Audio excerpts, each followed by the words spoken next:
कार्यक्रम के और उसके साथ साथ? आज का कार्यक्रम समाज के प्रति अगर देखा जाए तो एक जागरूकता का कार्यक्रम भी है। धर्म के प्रति तो है ही है, बट एक समन्वय, एक छत के नीचे अनेक लोग हैं। मैक्सिमम एलिट क्लास के केटीज देखने को आज मिले। समाज में एक चीज़ की आवश्यकता जो मुझे लगती है, ये ऐसे कार्यक्रम बार बार होने की आवश्यकता है। हाँ। और ये कैलेंडर वाइज हो तो अच्छी बात है। यानी मैं तो ये चाहूँगा कि ऐसे कार्यक्रम जब जब महोत्सव हो समाज में, उस टाइम पे समाज एकजुटता इसी तरीके से दिखाता रहे। और मेरी नई जनरेशन जो है, उन्हें भी अपने धर्म के प्रति, अपने समाज के साथ में बीती घटनाओं के प्रति जागरूकता लाने के लिए ऐसे कार्यक्रमों की आवश्यकता वाकई में पड़ती रहेगी। और जब स्ट्रगल की बात आती है, जब हम रोड साइड स्ट्रगल की बात करते हैं, तो उस टाइम पे भी मैं समाज से यही आशा रखता हूँ कि इसी संख्या में, इसी तरीके से मेरे एलिट क्लास के लोग जो मेरे समाज के हैं, वो भी उस टाइम पे अवेलेबल हों। और आने वाले कल में अगर मैं अपने ऑर्गेनाइजेशन की बात करूं, तो आने वाले कल में आप देखेंगे कि कई ऐसे कार्यक्रम होने जा रहे हैं जिसमें मेरे समाज की आवश्यकता ऑन रोड साइड भी पड़ने वाली है।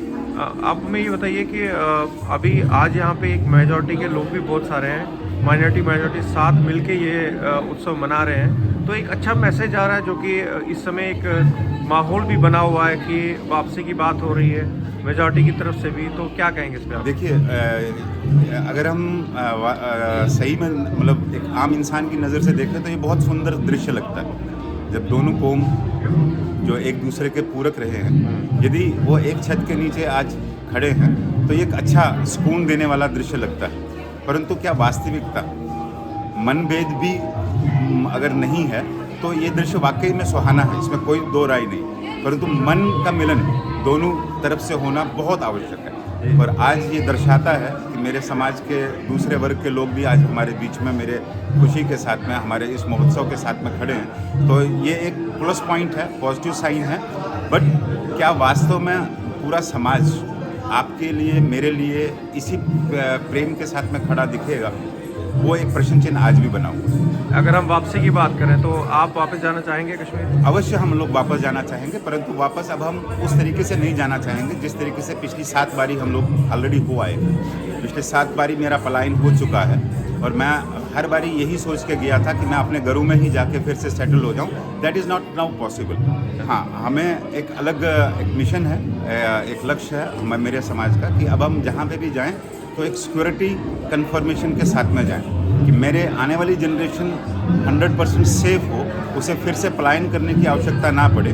और अगर आप सही में देखें तो पिछली बारी तो हम लोग निकल आए, इस बारी यदि हम अपने घरों में जाते हैं, जो कि बात चल भी रही है रिहेबिलिटेशन की, अगर हम लोग फिर से अपनी घर की ज़मीन पे वापस लौट के चले गए, तो मेरे को इस चीज़ का डर ज़रूर है कि अब की बारी अगर फिर से वैसी स्थिति बनी जैसी 90 में बनी थी, तो मेरे को शायद इस बारी टनल के इस तरफ आने का मौका ही नहीं मिलेगा। तो मैं उस चीज़ की सुरक्षा के लिए चिंतित हूँ कि अगर मैं जाऊं तो मैं एक अलग से एक एरिया में जाऊं जहां पे मैं सुरक्षित महसूस करूं, मेरा आने वाला समाज, मेरी आने वाली जनरेशन सुरक्षा सबसे पहले अनुभव करे। रही बात गंगा जमनी तहजीब की, वो समय डिसाइड करेगा कि हम लोग, हो सकता है आने वाले कल में वो हमारा विश्वास अगर जीत लें तो हम पुरानी स्थिति में फिर से जीना स्टार्ट कर देंगे। बट शुरुआत में मेरे को एक अलग होमलैंड की डिमांड, जैसे मेरे बुजुर्गों ने 1991 में की थी, वैसी स्थिति में जाना पसंद करूंगा। बाकी और कोई स्थिति मेरे को नहीं लगता कि वो मेरे लिए अनुकूल हो। धन्यवाद।